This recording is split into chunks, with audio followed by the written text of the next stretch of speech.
Gestern noch wie die Weltmeister 75 Jahre Europart gefeiert. Heute ist aber erstmal Putzen angesagt.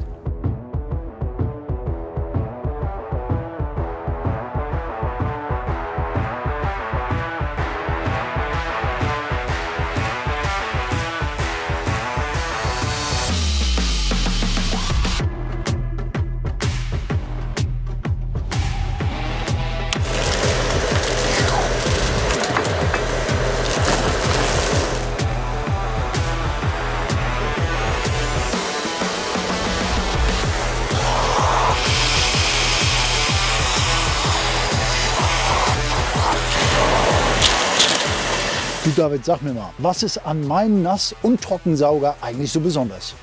Ja, Hauke, also der NT22.1 APL ist ein wahnsinnig leistungsstarker Nass-Trockensauger und das obwohl seiner kompakten Baumaße. Wir haben im Inneren einen feuchtigkeitsunempfindlichen Rundfilter verbaut. Das heißt, wir können neben normalem trockenen Sauggut eben auch feuchtes Sauggut, Flüssigkeiten etc. beispielsweise problemlos mit dem Gerät einsaugen. Wenn wir jetzt mal ein größeres Volumen von Staubmengen haben, haben wir eine halbautomatische Filterreinigung, indem wir oben einen Taster drücken und den Filter über einen Volumenstromumkehr wieder freiblasen. Das heißt, wir haben immer gewährleistet, dass die Saugkraft wirklich auch konstant bleibt. Und das ist ein ganz tolles Feature bei dem Produkt. Ja.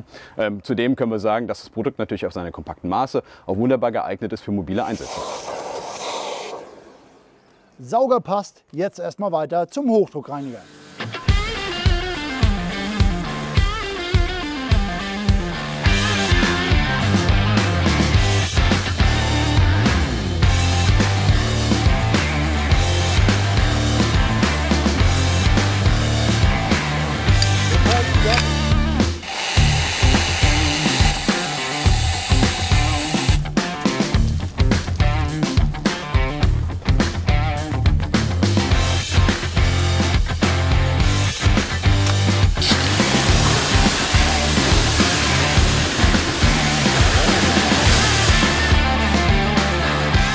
Aber über den Nass- und Trockensauger hinaus jetzt habe ich ja auch einen Hochdruckreiniger an Bord.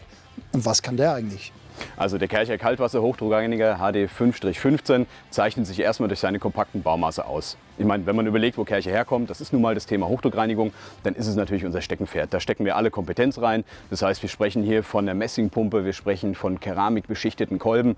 Das Ganze halt eben in der Ausführung, die perfekt geeignet ist für den professionellen Anwender. Das Produkt in dem Fall zeichnet sich aus durch einen 10 Meter Hochdruckschlauch. Wir haben eine Hochdruckpistole, die halt eben ermöglicht, durch den Rückstoß des Hochdruckstrahls eine Reduzierung der Haltekräfte im Arm, in der Hand zu gewährleisten. Das heißt eben auch ein Gesundheitsfeature, was es dem Anwender über lange Strecken einfacher macht, mit dem Produkt zu arbeiten. Ja, darüber hinaus zeichnet sich das Produkt durch eine automatische Druckentlastung aus. Das heißt, wir stellen sicher, dass, wenn der Anwender auch mal vergisst, den Druck abzulassen vom Gerät, die Pumpe nicht dauerhaft unter Druck steht, sondern nach ca. 60 Minuten den Druck komplett abgebaut hat. Genau. Und da auch durch seine kompakten Baumaße auch perfekt für den mobilen, für den aktiven Einsatz geeignet. Einfach zu verstauen, im liegenden oder im stehenden Betrieb zu verwenden. Von daher eigentlich alle Features, die man heutzutage in der Werkstatt so braucht. Wir sind durch, wir haben gekärchert. Die Bar ist sauber. Der Truck ist sauber. Wir sind durch, fertig, Feierabend. Bis bald.